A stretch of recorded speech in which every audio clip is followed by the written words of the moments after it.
Bonjour. Alors vous vous demandez peut-être, mais à quoi ça sert l'hypnose? On entend parler de ce truc qui a l'air un peu magique, on entend dire que ça résout des problèmes qu'on n'arrive pas à résoudre autrement. On a tous une cousine qui a perdu du poids grâce à l'hypnose, une autre qui a vaincu sa phobie de l'avion, ou un ami qui s'est fait opérer le pied sous analgésie hypnotique. Et alors on se demande, mais c'est quoi exactement? Alors, l'hypnose, ce qui est rigolo, c'est que c'est à la fois quelque chose de complètement banal et de complètement inhabituel à la fois. C'est complètement banal parce que l'état hypnotique, au fond, c'est quelque chose dont on fait tous l'expérience un peu tous les jours. Par exemple, je ne sais pas si ça vous arrive de cuisiner ou de jardiner ou de faire comme ça quelque chose de manière un peu automatique, sans trop réfléchir, vous vaquez à vos occupations, et pendant ce temps-là où vous êtes un peu en mode, un petit peu en état de veille, un état de veille actif, bah, tout d'un coup vous avez plein d'idées. Vous avez des idées qui vous viennent sur ce que vous avez oublié de faire et que vous devez absolument faire avant d'aller vous coucher, ou des idées de projets, ou une musique qui apparaît dans la tête. Ou bien un autre exemple, vous roulez sur l'autoroute pendant plusieurs heures d'affilée, et puis bien que vous soyez dans des pensées qui vous occupent l'esprit, et ben automatiquement votre main va changer les vitesses de la voiture, l'autre main va activer le clignotant, et en fait vous allez conduire de manière un peu intuitive, instinctive, sans même vous en rendre compte. Eh ben, l'état d'hypnose, c'est tout simplement ça. Donc, facile, on pourrait résumer en disant que c'est à la fois un état dans lequel notre être tout entier, notre corps, notre tête, ne réfléchit plus de manière uniquement consciente et volontaire, mais au contraire fait comme un avec la situation et se laisse aller à une action qui est plus intuitive, plus instinctive et donc plus fluide et naturelle. À la fois, on peut dire que l'état d'hypnose, c'est inhabituel parce que, tout simplement, on n'a pas l'habitude de penser ce phénomène dans notre société. Cette intuition, ce rapport à l'intuition, on l'a un peu occulté, il se trouve, en Occident. Parce que nous, en Occident, on pense que l'action, c'est un peu le résultat entre une analyse de la situation, une analyse consciente et rationnelle, et puis une décision volontaire d'aller quelque part pour remplir un certain objectif. Et donc on pense que pour réussir quoi que ce soit, pour réussir à changer quelque chose dans la vie, il faudrait avoir compris le problème et décider volontairement de quelque chose pour le résoudre. Or, ce que nous montre la vie, la plupart du temps, c'est que il ne suffit pas de décider du changement pour qu'il ait lieu. La preuve, si vous souffrez, il ne suffit pas de décider de ne plus souffrir pour être soulagé.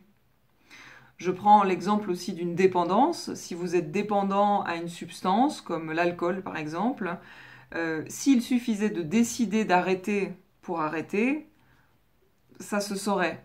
En fait, personne n'aurait vraiment de problème.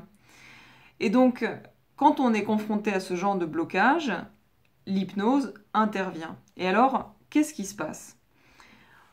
En fait, on pourrait dire que l'hypnose, elle propose un rapport à l'action qui est différent de ce rapport habituel. En fait, elle nous invite à nous familiariser avec un état d'être, un état qu'on appelle l'état hypnotique, dans lequel on invite le changement par un biais intuitif, par un biais qui nous dépasse un petit peu sur le plan conscient.